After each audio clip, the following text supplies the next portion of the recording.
the voice is faint and the recording is scratchy, but this 2 minutes of audio has sparked a mystery spanning from Canberra to the red dirt of Broome.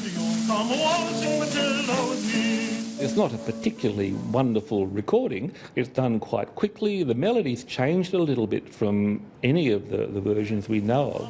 Archivist Graham McDonald is considered an expert on the iconic Australian song Waltzing Matilda, tending to a collection of more than 300 versions.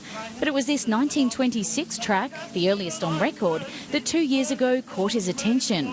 A recording by an enigmatic tenor named John Collinson.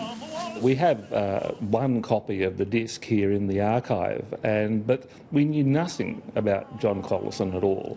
We just had a name in the database.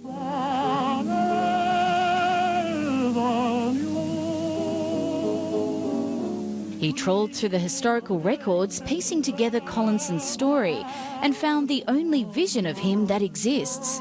A young man from England who sailed to Australia and joined the army in 1914.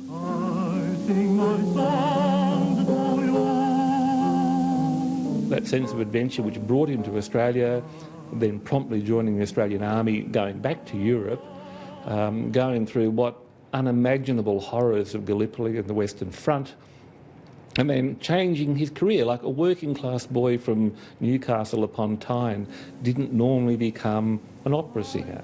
Through the 1920s, John Collinson worked as a moderately successful stage performer in England. The next 20 years of John Collinson's life are a mystery until he resurfaces in Broome in 1965.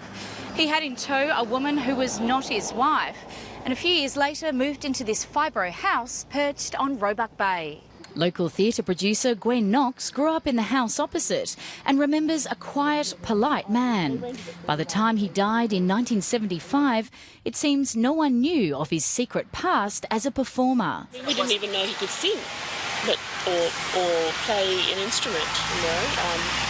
We would quite often have a group of people under our tamarind tree with instruments, and we'd have set up a sing-song.